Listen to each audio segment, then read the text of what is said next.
Okay, here we go. This is an important read. It's about the proposed Huntington Beach Poseidon desalination plant. And it's intended to go to the Santa Ana Regional Board members, Water Board members, and to the California Coastal Commission members, and to other parties that are concerned with this desalination concept. I suggest, I basically say I do not approve Poseidon desalination plant, and here's why. First of all, because it's a no-bid contract. It's un-American to not allow for the public to have open bid process when it comes to public affairs projects. Let me further explain where this all came from. In 2014, former Governor Jerry Brown and Israeli Prime Minister Benjamin Netanyahu signed an agreement to facilitate joint projects and research in water conservation and agricultural technology. The following year, Israeli desalination giant IDE Technologies opened the Poseidon Carlsbad desalination plant just north of San Diego. Then Poseidon sold the Carlsbad desalination plant to a private foreign hedge fund. Article Can California Embrace Israeli Water Technology, Jewish Journal. Well, the same thing happened here with the billion-dollar Huntington Beach Poseidon plant. The Orange County residents will have to repay every cent spent, and it surely will affect low-income residents even more. Former Governor Jerry Brown, Senator Dianne Feinstein, former Senator Barbara Boxer, House Speaker Nancy Pelosi, all have something very important in common. Moreover, Governor Newsom is related to the above dominant San Francisco families, intertwined by blood, by marriage, by money, culture, and of course politics. The Browns, Newsoms, Pelosi's, and the oil baron family, the Gettys. Article, Gavin Newsom's keeping it in the family, Cal Matters. Good article. The puzzle of this trail leads all the way up to Donald Trump.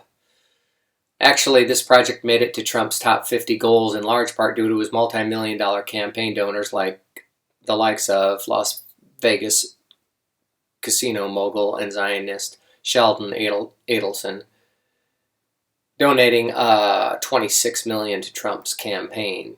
This monopolistic special interest crony capitalism is crony capitalism at its finest, and it's not, I repeat, it's not what makes America great. The quick basics.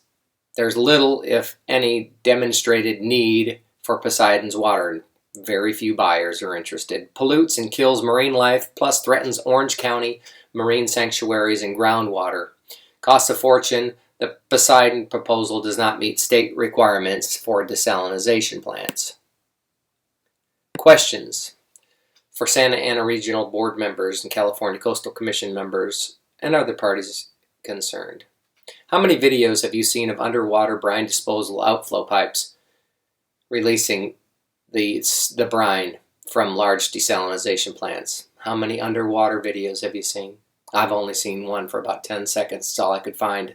Supposedly 17,000 plants worldwide. Where are the videos of what's going on under the ocean in the waste? How many independent studies have you read regarding long-term effects of the brine and chemical waste disposal? What prevents declining phytoplankton death and other small marine organisms, to include baby fish eggs, baby fish, to be sucked up into the desalination plant? A screen? I've been informed the screen's only 1% effective. How much independent research supports the effectiveness of said technology? How many large desalination plants have you visited, toured, or studied extensively? How much fossil fuel is needed per year to power the proposed Huntington Beach desalination plant? Do you know the total annual operating costs of the proposed HB desalination plant? $50 million. It's a lot of money. Isn't it true the government, EPA, is basically offering a credit card to Orange County for building this billion-dollar desalination plant. Who will be paying off the credit card? Poseidon? No. Orange County residents. Who would manage the Poseidon desalination plant? Evidently, the Israeli firm. Do you know how much the Carlsbad desalination plant sold for to the foreign hedge fund investment group? No, because it's private. But it's a public issue, but it's private. How many more people does Orange County need? Another million? There's 3 million now. Do we need another 5 million? Another 10 million? I mean, how much? What's enough? The freeways are already pretty busy, right? Plenty of houses, very little open land. A Poseidon plant would only encourage more growth and less conservation. Foreign ownership of Poseidon would increase the likelihood of terrorist activity threatening the Orange County water supply. Throughout history, we've had wars, recessions, depressions, people get desperate, governments do crazy things, millions of people have been slaughtered. Water's a pretty good way to do that. This would increase the risks of that. Next section, brine waste. Brine disposal from desalination plants is a big problem in much of the Middle East. The Gulf along the Red and Mediterranean seas are turning saltier because of desalination byproducts.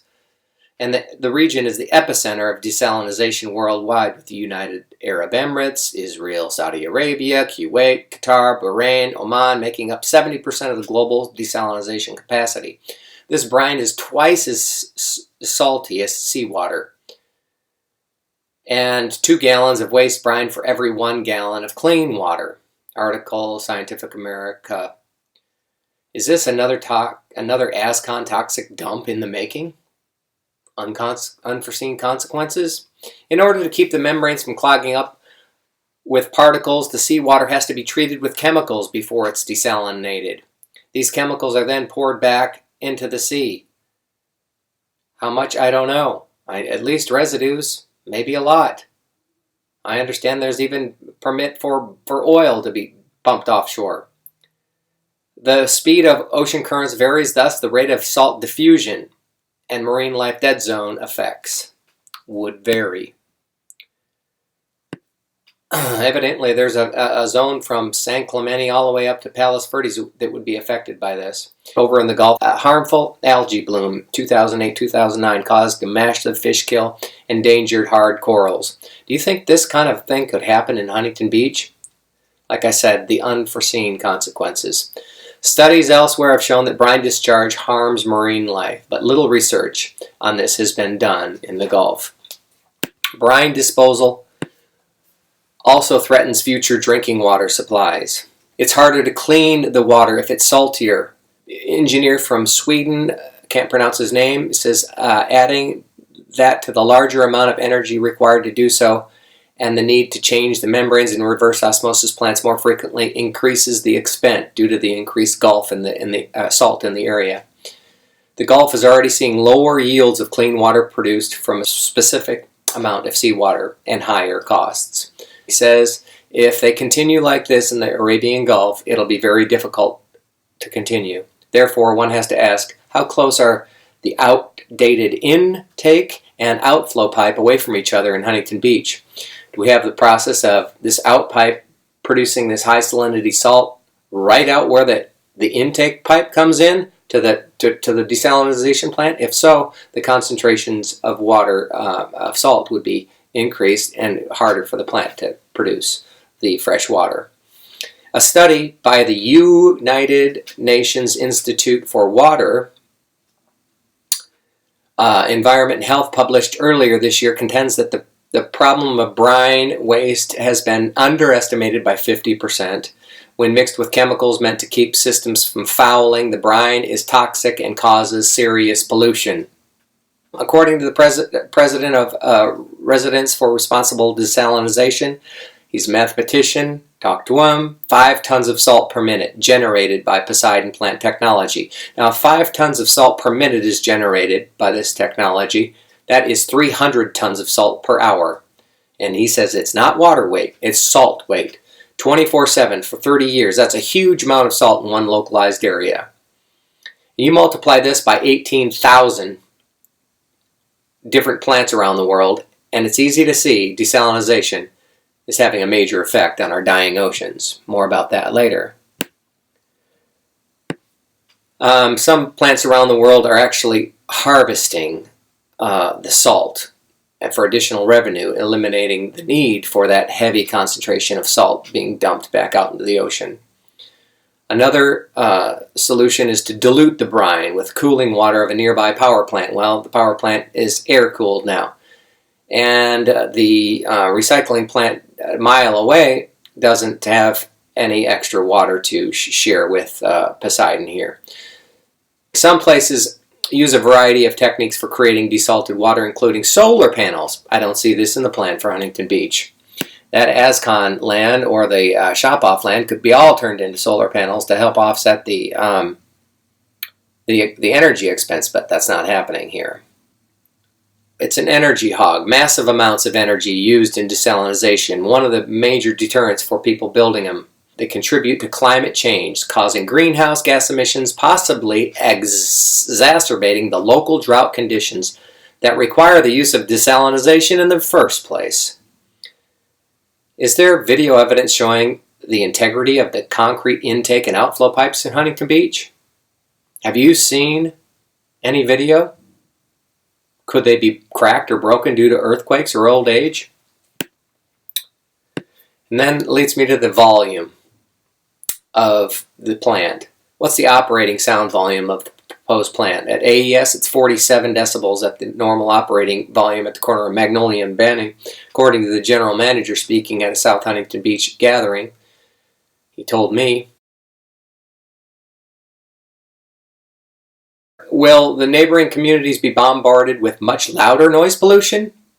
And will their property values drop because of it? I've heard 80 decibels, especially with future Poseidon expansion. That's loud. And if that's the case, $1 billion could easily be lost alone due to plummeting neighboring property values and tourism revenue. Some people say it's 47 also for Poseidon. Oh, 47 for the AES and 47 for the Poseidon? They both just happen to have the same volume? I find that hard to believe. But out of curiosity, does desalination eliminate all radiation from nuclear accidents? There's nuclear power plants along California's coast. Accidents like Fukushima, where would Poseidon put the radiation filtered? Where's the plan for public safety? How do you test for something that's never happened before in human history? If we don't know what happened and what kind of radiation strains or byproducts have been produced from this unknown situation, how do you test for it? Do you want to drink plutonium? Cumulative impacts. This is important. Environmental analysis conducted under the California Environment Quality Act and the National Environment Policy Act should include an assessment of cumulative impacts. Cumulative impacts. Let's see what the Huntington Beach Poseidon impacts would be. Well, for one, we have the $1 billion power plant, soon to be burning fossil fuels 24 hours a day, not to mention the construction noise that has just passed. Then, there's the Superfund toxic waste landfill site emitting odor and endangering local neighbor communities, schools, parks, wetlands, beaches, and groundwater. Large equipment, excavating equipment of toxic materials, transporting material via 18-wheelers around our neighborhood. Then we have not more than a mile away the water treatment plant, which is giant, producing fumes and using tons of energy, emitting air pollution, and some bacterial and chemical residues into the ocean, accidents, right off our coast, right in our little zone. Some of the treated water ends up in the ocean, like 45,000 gallons in a couple of years, instead of 30 million gallons. And then we have the Santa Ana River flood control outlet that's right in the same area, and sometimes that it releases tons of trash in our local area, including syringes on our beach.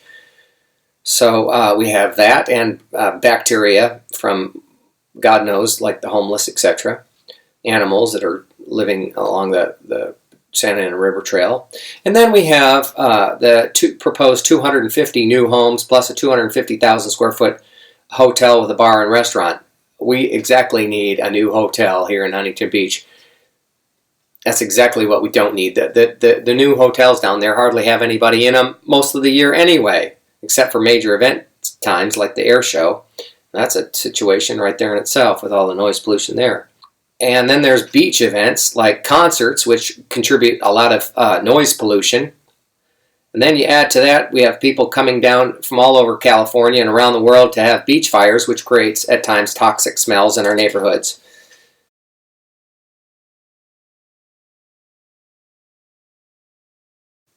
Neighbors are getting sick already because of the super toxic waste dump and other things in this general area.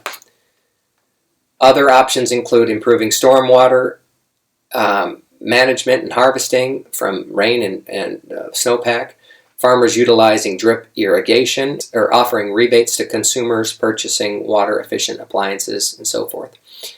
There's been a study by the Pacific Institute. Cooley argues that before building desalination plants, municipalities should fully implement conservation programs. It makes sense to do the cheaper options first, to leave the more expensive options down the road to be developed when you need them. Keep in mind, something like 80% of California's water supply is used for agricultural and watering lawns. Seems apparent that we should be investing resources and conserving more water in that large sector. Let's assume I gave every city and state official, every regulating board member $1 million, plus a new Lexus. Then I give the city of Huntington Beach $3 million a year so everybody could have earthquake, fire, flood, and life insurance. Wouldn't that be a win for Huntington Beach?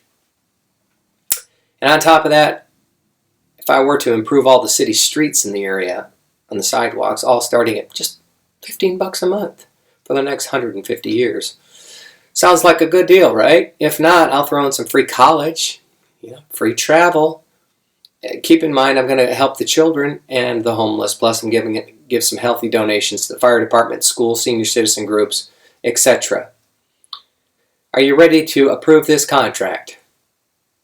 Hey, it's looking good, right? All the movers and shakers are getting paid. Oh, and by the way, the price will go up on a monthly basis. And you know who's going to be paying for all of the above? All of the perks?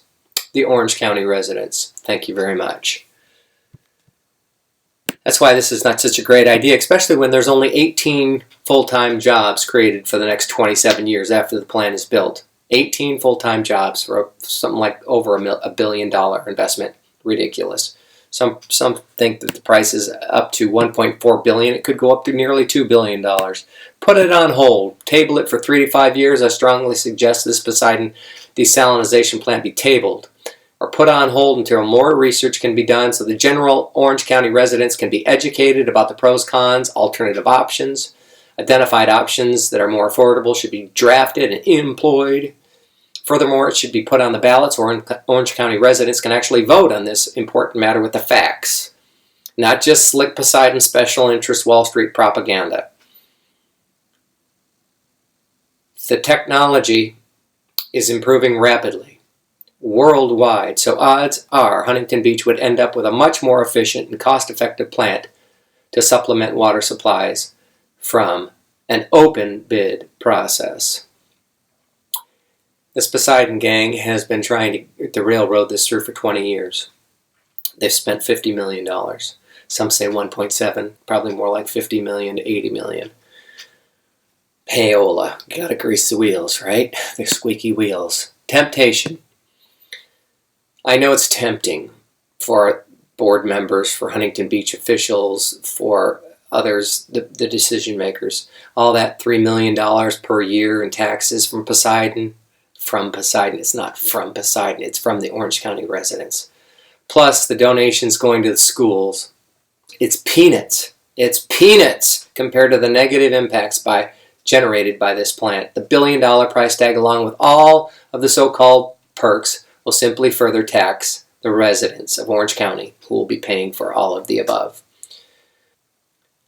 One of the best beaches in the world. You're going to start dumping crap 1,000 feet off the coast, right in between the Newport Pier and the Huntington Beach Pier. It's freaking nuts. Passing this, if you needed it, if it was San Diego, it'd be different. But if this was like Israel, but this is not. We got the gigantic aquifer that has 60 million acre feet of water in it. It's like a gigantic storage tank, and we only use like 300,000 gallons on the average per year. Passing this project would also increase more unnecessary development and less conservation in Orange County.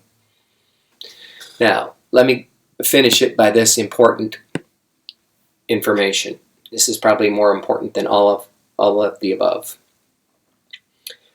Captain Paul Watson spent 40 years on the ocean. He runs a fleet of ships trying to save the whales and the ocean itself. Here he says, "I've been saying this for years. Although where I once was completely ignored and ridiculed, I'm now slowly being taken seriously by some." Last month, I was able to deliver this message to an international conference held in Paris and hosted by President Franco Holland. A simple message, really. If the ocean dies, we die. For over half a century, I have borne witness to the steady diminishment of biodiversity in the sea. In 1982, he says, I predicted the crash of the Grand Banks cod fishery. My prediction was rejected and ridiculed. In 1992, 10 years later, the cod fishery collapsed. Unless we begin to replenish life in the ocean, this process will very soon lead to a major ecological collapse. 40% of the phytoplankton population has been removed from the sea since 1950. It is instrumental in producing fresh air for the whole planet. 90% of the whales have been removed. 90% of the fish have been removed. Every single commercial fishery in the state is in a state of collapse, and poaching is increasing. And we are killing 75 to 90 million sharks a year. Human land-dwelling primates invaded the sea a few hundred years ago and have systematically plundered and destroyed it. Coral reefs are dying. Acidification is increasing. Fishing trawlers have scored the bottom of the seas, destroying fish habitat. There are hundreds of millions of tons of plastic in the sea, breaking down, being consumed by plankton, fish, turtles, birds, marine mammals, and it's killing them. The Japanese, Icelanders, Danes, Norwegians continue to slaughter dolphins and whales. Salmon farms are spreading pollution and disease. Super trawlers have been unleashed.